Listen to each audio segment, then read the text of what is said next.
श्री स्वामी समर्थ अध्याय 15वा। श्री गणेशाय नमः। अंतरी स्वामी भक्ती जडता चारी पुरुषार्थ येती हाता, पाप ताप दैन्य वार्ता तेथे काही न उरेची। सर्व कामना पुरवण अंती दाविती सूर भुवन, जे नर करती नाम स्मरण ते मुक्त याच देही। मंगळ वेडे ग्रामांत राहत असता श्री समर्थ, ग्रामवासी जन समस्त वेडा म्हणती तयांसी। शीतोष्णाची भीती नसेची ज्यांची चित्ती, सदा अरण्यात वसती एकांत स्थळी समर्थ। परमेश्वर रूप यती ऐसे ज्यांच्या वाटे चित्ती, ते करिता स्वामी भक्ती जन हसती वयांते तयांते। त्यावेळी मंगळवेढ्यांता बसा पातेली राहत, दारिद्र्ये पिढीला बहुत दीनस्थिती तयाची। तो एके दिनी फिरत फिरत सहजवना माझी जात, तो देखिले श्री समर्थ दिगंबर यती राज।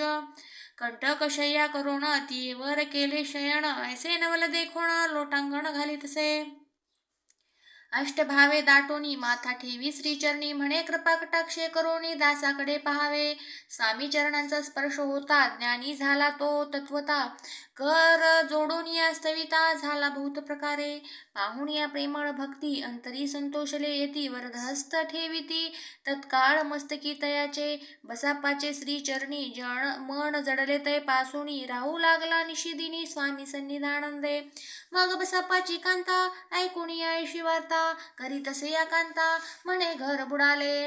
बसाप्पा येता गृहासी दुष्टोत्तरे बोले त्यासी, म्हणे सोडिले संसारासी वेड काय लागले।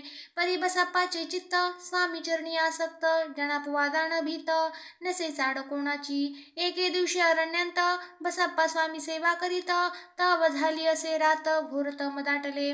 चित्त जडले श्री चरणी भीती नसे काही मनी, दोन प्रहर होता रजनी समर्थ उठून चालले।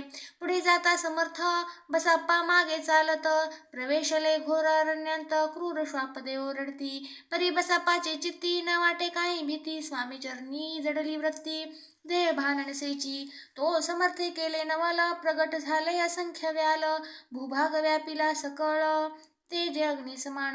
पादस्पर्श सर्पा झाला बसाप्पा भानावरी आला, अपरिमित देखिला सर्प समूह चोहीकडे। वृक्षशाखा अवलोकित तो सर्पमय दिसत, मागे पुढे पाहत तो दिसत सर्पमय।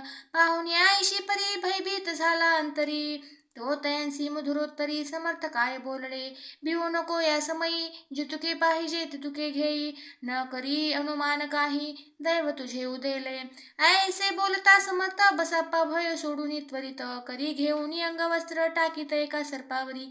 गुंडाळोनी सर्पा त्वरित सत्वर उचलोनी घेत, तव सर्प झाले गुप्त तेजही नष्ट झाले। तेथून या परतले सत्वर ग्रामा माझी आले, बसाप्पा सहित बैसले समर्थ एका देऊळी। तेथे आपुले अंगवस्त्र बसाप्पा सोडूनही पाहत, तव त्यांत सुवर्ण दिसत सर्प गुप्त झाला।